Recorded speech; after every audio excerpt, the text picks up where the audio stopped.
आपका एक इंटरव्यू है इंडिया टुडे में भी हो चुका है, उन्होंने भी आपकी सराहना की। तो ये आपका सक्सेस को देखिए अब कैसा रहता है आपके घर का माहौल? पहले की अपेक्षा से अब की माहौल की बात करेंगे तो जमीन आसमान की फर्क है। पहली बार हमें 6,000 मिला तो लगा कि हमें 6,000 नहीं, मेरे लिए 6 लाख था। जीविका सिर्फ महिलाओं के जीवन को संवार रहा है, बदल रहा है, पर कहीं ना कहीं पुरुषों की ये मानसिकता थी कि हमारी वाइफ है, हमारी पत्नी है, घर से बाहर नहीं निकलेगी, हमारी बहू है, घर से बाहर नहीं निकलेगी। और जब टीम बटा जाने की बात हुई तो मेरे हस्बैंड बहुत गुस्सा हुए कि तुमको अब बहुत सारा ट्रेनिंग दे दी, अब घर आओ, जरूरत नहीं है बाहर जाने की। आज बेटा बेटी के यानी पढ़ाई की माहौल हो या शादी ब्याह की माहौल हो तो सबसे पहले हमसे राय ली जाती। पहले जो है घर से बाहर नहीं निकलने देते थे, वो नहीं जानते थे कि ये स्वयंसहायता समूह है क्या।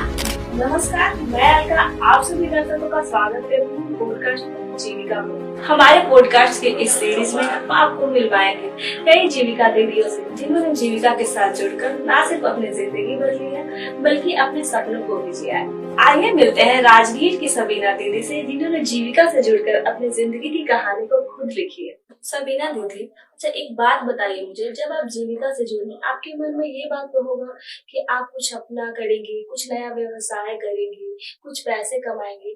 तो जब भी आपने जो भी बिजनेस किया पहले तो उसके बारे में हमें बता दीजिए। उसके बाद आप हमें ये बताइए कि जब आपके हाथों में आपकी पहली कमाई आई तो उसे देखकर आपको कैसा लगा, वो अनुभव कैसा था, ये आप हमारे दर्शकों को बताइए। सबसे पहले शुरुआत में 2010 में जब हमारी ग्राम संगठन बनी थी तो उस समय हमें वीओ की लीडर अध्यक्ष के रूप में चुना गया था। तो अध्यक्ष बन गए लेकिन हम अपने हस्बैंड से नहीं बताए थे। तब उनको बाद में पता चला, यानी हम ही बताएं कि हम अध्यक्ष बने हैं ग्राम संगठन की। उन्होंने हमें बहुत डांटे, क्यों बनी हो तुम, बनी हो अध्यक्ष तो कल के और तुमको कहाँ ब्लॉक जाना पड़ेगा, बैंक जाना पड़ेगा, यहाँ जाना पड़ेगा। बहुत बोले, उनको समझाए कि कम से कम देखेंगे तो कि दुनिया कैसा, बैंक कैसा है, ब्लॉक कैसा है, तो धीरे धीरे सीखेंगे। और हम अकेले ही नहीं जाएंगे, हमारे साथ 3 दीदियां होगी जो कि बैंक जाने में हमें सपोर्ट करेगी, तीनों मिलकर बैंक का काम करेंगे। इस तरह से हम जो है पहले बैंक गए। जब शुरुआत में बैंक गए थे तो हमें डर लगता था कि कैसे मैनेजर से बात करें, ये हमें बहुत हिचक होती थी। हमें देख के ही, हम कभी देखे ही नहीं थे, और देखे थे हमें बहुत डर लगता था। उसके बाद जब बैंक गए तो हमें खाता खुलवाया गया। जीविका के भैया भी थे, स्टाफ भैया थे, तो उन्होंने खाता खुलवाए। आराम से बोले दीदी आप घबराइए नहीं, खाता खुल गया। उसके बाद हम बैंक से ट्रांजैक्शन समूह का करना शुरू कर दिए। उसके बाद हमें लगा कि कुछ करना चाहिए, तो हमें 2010 में जब ग्राम संगठन बना था तो उसमें सीआरपी की बहाली आई थी, जिसमें कि दूसरे ब्लॉक में जाकर एसएजी बनाना, एसएजी को ट्रेनिंग देना, वीओ बनाना, वीओ को ट्रेनिंग देना, ये सब काम मिला था। जिसमें हम अपना नाम पहले ही दे दिए थे, पहले नाम जाता था, उसके बाद ट्रेनिंग होती थी। नाम तो दे दिए, उसके बाद हम अपने हस्बैंड से आके बोले कि ऐसी ऐसी बात है जो हमें ट्रेनिंग मिलेगी, उसके बाद हम जो है दूसरे गांव में जाकर ट्रेनिंग देंगे। तो उन्होंने बताया कि जे नहीं ये सब अच्छी बात नहीं, कि नहीं भाई उसके बदले पैसे मिलेंगे हमें। तो बताए कि जे तो कौन कौन जाएंगे, हम बोले कि हमारे साथ टीम बनता है, टीम के साथ हम काम करेंगे। वो बोले ठीक है जाना। चले तो गए दीदी। उसके बाद नाम आया, ट्रेनिंग में गए, 3 दिन का ट्रेनिंग भी लिए। और जब टीम बटा जाने की बात हुई तो मेरे हस्बैंड बहुत गुस्सा हुए कि तुमको अब बहुत सारा ट्रेनिंग ले ली, अब घर आओ, जरूरत नहीं है बाहर जाने का। हम तो डर गए कि ट्रेनिंग ले लिए, नहीं जाएंगे तो सब लोग जाने नहीं देंगे। उसके बाद उनको बहुत समझाए पर समझे नहीं। फिर हम अपने दीदी जो टीम में दीदी थी उनसे समझवाए, हम अपने भैया को फोन करके समझाए, स्टाफ भैया को भी बोले कि आप भी समझाइए। इस तरह से उनको समझाया तो वो समझ गए। जब पहली बार हम गए अब दूसरे ब्लॉक में तो काम किए, तो समझिए 15 दिन का हमें ड्राइव था।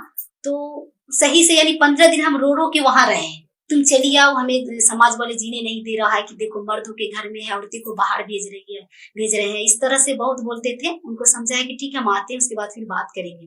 तो आए। उसके बाद उनसे बोले कि देखिए बोलने वाला, मजाक उड़ाने वाला सब है, लेकिन एक रोटी देने वाला कोई नहीं है। आपके बच्चे हैं, कल पढ़ाई लिखाई होगा तो कौन देगा, कोई नहीं देगा, लेकिन मजाक उड़ाने वाले सब है। इस तरह से उनको समझाए तो हमें पति भी बहुत सपोर्ट किए। पहले तो बहुत पैर खींचे, उसके बाद सपोर्ट बहुत किए।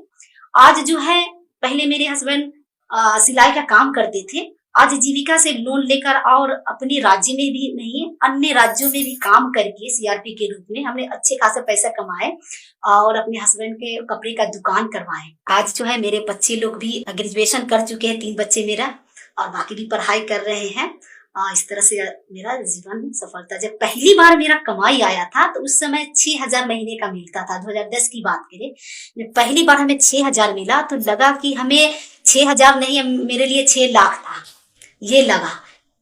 तो हमें बहुत ही गर्व हुआ, यानी अच्छा लगा, बहुत ही उत्साहित हो कि नहीं हम भी कुछ कर सकते हैं और भी कुछ कर सकते हैं। तो अपने राज्य में इतना मिलता था, अदर राज्य में जाते थे तो हमें 45,000 मिलता था महीने का। आपकी बातों से हमें पता चला सबीना दीदी कि पहले जब आप घर से बाहर निकलती थी तब आपके पति गुस्सा करते थे, या समाज का माहौल ऐसा था कि लोग बोलते थे कि आप घर में हो, आपकी वाइफ बाहर जा रही है। आप बिहार से बाहर भी जाती हैं, दूसरी जगह भी जाती हैं, और इनफैक्ट आपका एक इंटरव्यू है इंडिया टुडे में भी वो छपा है, उन्होंने भी आपकी सराहना की है। तो ये आपका सक्सेस को देखिए अब कैसा रहता है आपके घर का माहौल? पहले की अपेक्षा से अब की माहौल की बात करेंगे तो जमीन आसमान की फर्क है। पहले जब हम चलते थे, घर से बाहर निकलते थे दीदी, तो हमें लोग बोलते थे कि अच्छा ये जो है इकबाल की बीवी है, मेरे पति के नाम से, ससुर के नाम से जानते थे। लेकिन अब मेरे हस्बैंड चलते हैं ना तो बोलते कि सबीना दीदी की पति है, इस तरह से। दूसरी बात क्या है कि जब 2016 में जब मेरा ये आया था, सबीना आइकॉन बनी सबीना पेपर में छपा था, तो उस समय सबसे पहले कॉल जो है मेरे हस्बैंड किए थे। पेपर जब पढ़े दुकान में, 2016 में ही हम दुकान करवाए थे उनको, जब दुकान में पेपर लेते तो पढ़े तो देखे सबसे पहला फ्रंट पर मेरा ही तस्वीर था। उन्होंने सबसे पहले तो हमें थैंक यू बोले कि बहुत अच्छा सबीना जी, एक खुशखबरी है। बोले क्या है? बताएं कि जे तुम्हारा जो पेपर में नाम आया तुम्हारी तस्वीर के साथ। बोले वाह, तो उनको बहुत अच्छा लगा। वो बोले कि आज जो है, आज भी बोलते हैं कि आज जो मेरा वजूद है तुम्हारी वजह से, मेरे वजह से तुमको नहीं है। क्योंकि कल जब हम जीविका में नहीं थे तो जब उनको पैसे की जरूरत होता था, अपने परिवार से भी मांगते थे ना, तो लोग बहाना कर देते थे। लेकिन आज जो है जब उनको जरूरत पड़ता है तो डायरेक्ट हमसे मांगते हैं कि सबीना समूह में पैसा है, हमें 1 लाख की जरूरत है, 2 लाख की जरूरत है। तुरंत हम समूह में एप्लीकेशन लिखवाते हैं और उनको दे देते हैं। और भी बात कहें कि अगर कोई भाई भाई में अगर बात करते थे, घर की माहौल की बात करें, तो अगर हम लोग चले जाते थे, बोलते तुम घर की औरतें हो, तुम क्या सुन रही, जाओ घर के काम करो। लेकिन आज की बात करें तो आज जो है लड़का लड़की के देखने की बात भी आती है ना, तो चलो सबीना को लेकर चलते हैं। तो इस तरह से माहौल बदल रहा है, बहुत जमीन आसमान की फर्क हमें लगता है। आज बेटा बेटी के यानी पढ़ाई की माहौल हो या शादी ब्याह की माहौल हो तो सबसे पहले हमसे राय ली जाती है। सबीना दीदी, आप हमें ये बताइए, जीविका से जुड़कर आपके जीवन में तो बहुत बदलाव आया, ये सब अभी हमें बताया, हमारे दर्शकों को भी बताया, पर आप ये बात हमें बताइए कि जीविका सिर्फ महिलाओं के जीवन को संवार रहा है, बदल रहा है, पर कहीं ना कहीं पुरुषों की ये मानसिकता थी कि हमारी वाइफ है, हमारी पत्नी है, घर से बाहर नहीं निकलेगी, हमारी बहू है, घर से बाहर नहीं निकलेगी।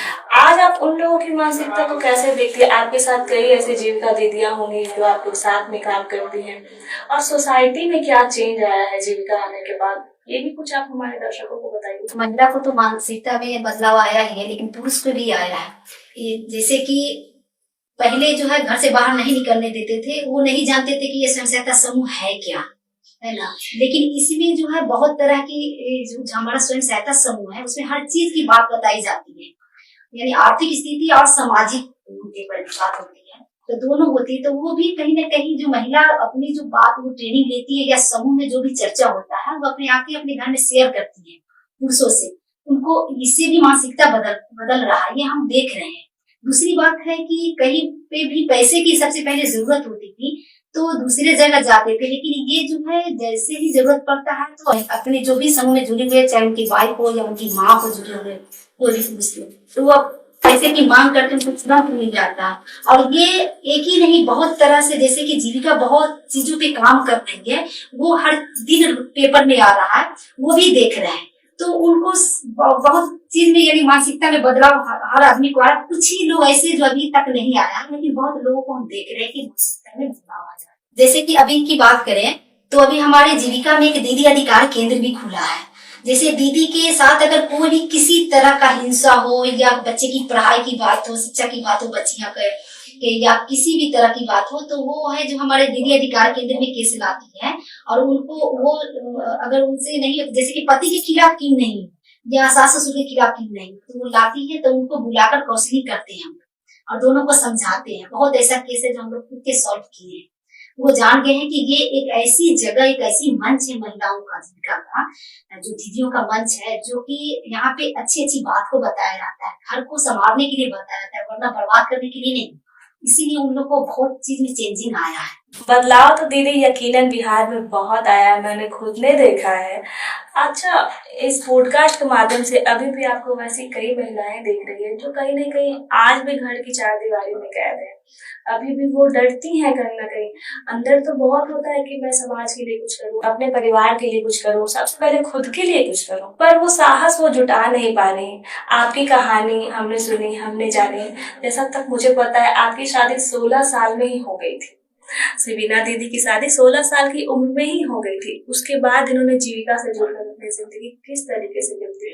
तो इस तरीके की महिलाओं को आप क्या संदेश देना चाहती हैं जो किसी भी हिचक की वजह से अपने घर से बाहर नहीं निकल पा रही? इस तरह की महिलाओं को भी आप अपना संदेश दीजिए हमारे पॉडकास्ट विद जीविका के साथ। उन दीदियों के लिए जो किचन तक सीमित है दीदी, उन दीदियों के लिए ये संदेश देना चाहूंगी कि वो स्वयं सहायता समूह में जुड़कर, क्योंकि वो दीदी कुछ न कुछ पढ़ी लिखी होती है। अगर जो दीदी 8वीं भी पास है ना, तो उनको सीएम का काम मिल जाता है गांव में, अपने बगल घर में ही मिल जाएगा, यानी कि ग्राम संगठन के अंदर ही मिल जाता है। और यार थोड़ी ज्यादा पढ़ी लिखी दीदी, कई दीदी को हम देख रहे हैं अपने गांव में भी और दूसरे जगह भी देखते हैं कि दीदी पढ़ लिख कर ग्रेजुएशन की हुई है, फिर भी अपने किचन तक सीमित है। वो भी जरूरी है, क्योंकि परिवार भी देखना बहुत जरूरी है, लेकिन उसके साथ साथ अपने आत्मनिर्भर भी बनना बहुत जरूरी है। और कैसे अपने बाल बच्चे को, कैसे अपने परिवार को आगे बढ़ाए, वो सबसे ज्यादा अहम भूमिका महिलाओं की होती है।